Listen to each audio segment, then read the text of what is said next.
How do businesses develop their marketing mixes? Some stress image, some stress price, some stress product features. They all start with consumers. Consumers are at the center of the marketing mix.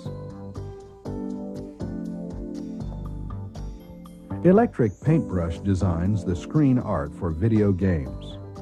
They create different color schemes for the different market segments that the games will target. For example, they use bright colors for children, more realistic colors for adults, and very realistic, high-resolution images for Japanese consumers. These demographically different groups prefer different color combinations and different degrees of detail. Because customers can be so different, businesses often employ separate marketing mixes for different target markets. This is part of applying the marketing concept that stresses aiming all company efforts at satisfying customer needs. It is no big surprise that video games are very popular with kids. Indeed, they spend $620 million a year at the video arcade. Yet, youthful consumers also spend their money on many other things. Of preteens' estimated $14.3 billion in annual income, $1.15 billion is spent on apparel, $2.6 billion on toys and bikes, $3.2 billion on food, $797 million on movies and spectator sports, $620 million at the video arcade, and $530 million on electronics. Preteens' spending power increased dramatically between 1989 and 1991, and they promise to be an influential consuming group. The dynamic demographic makeup of the U.S. presents challenges and opportunities to marketers. The Hispanic population, for example, has grown 71% since 1980, compared to 11% for the whole population. In 1991, the Hispanic segment pulled in $196.8 billion in income, a 206% increase over the past dozen years. Now, at 24.9 million, Hispanic consumers make up to 10% of the U.S. marketplace. By the year 2015, the U.S. Hispanic population is expected to reach 40 million.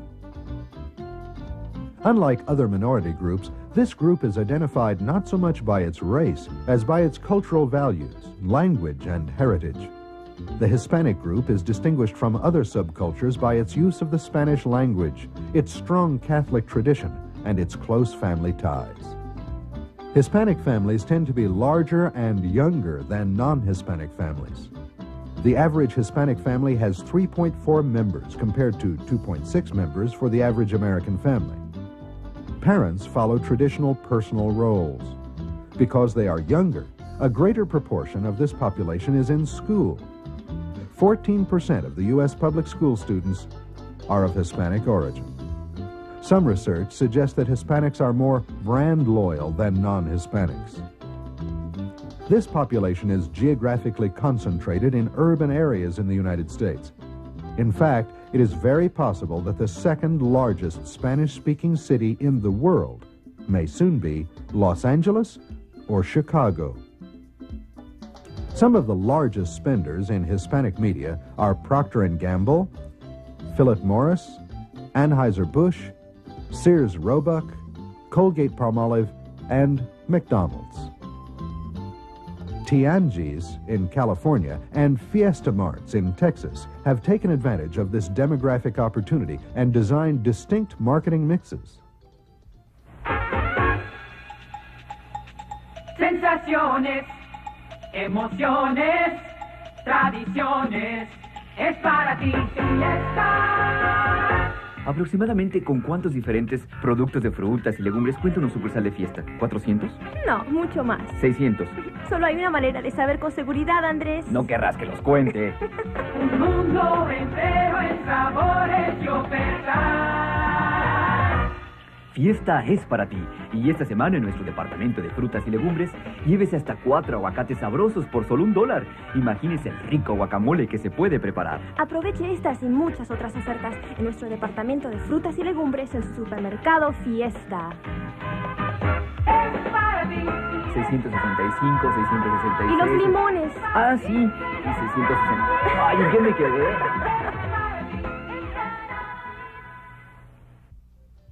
Spanish language advertising, as well as other languages, is just one part of the marketing mix that Fiesta prepares for its special markets. Starting out in 1972 to serve the Hispanic community, Fiesta now provides a product mix for diverse ethnic markets in the Houston area.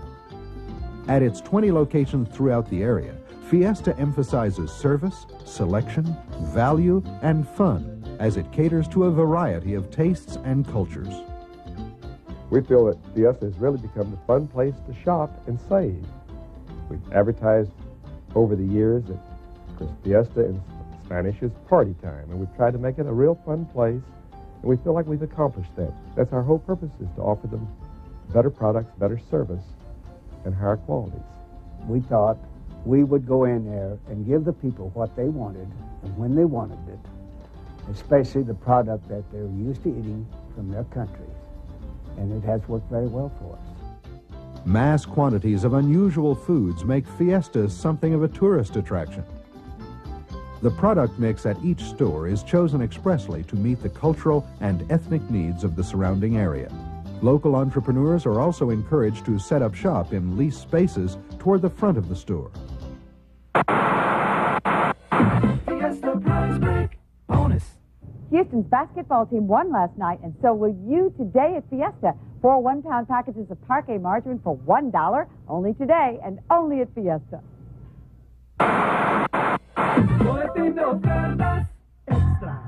Ayer ganó nuestro equipo de básquetbol y hoy gana usted ahorrando en Fiesta. Margarina Parquet, 4 paquetes de $1 a $1. Solo hoy, solo en Fiesta. Fiesta has successfully developed a marketing mix that appeals to the special needs of its target market. Having identified key target market characteristics on which to base the marketing mix, marketers must then turn their attention to influencing consumers' decisions. Research shows that memory plays an important role in getting brands into consumers' consideration sets. In other words, before they can decide to purchase, it is necessary for consumers to remember alternative brands as part of their information search. Marketers take this into account by providing memory aids when they aim marketing communications at people who don't need the product at the moment. The objective is that when people do need the product, they will remember the brand name. The familiar NESTLES jingle is a good example. So are these ads for Stolichnaya vodka. Ads such as these not only build brand awareness, but help consumers remember the brand name by providing the solar association for remembering Stoli. Once consumers have collected information, they evaluate it. If a brand is better than its competitors on key attributes, then it makes sense to emphasize these attributes in ads. Doing so encourages consumers to focus on these attributes when they compare brands.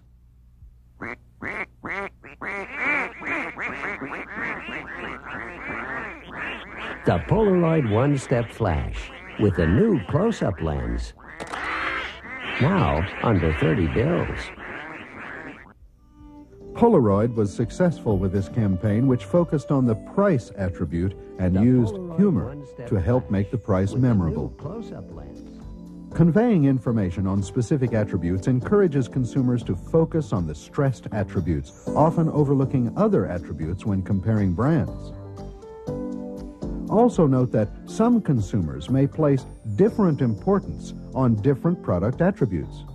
For some video game purchasers, such as the Japanese, superior color resolution is a very important and possibly decision-determining attribute.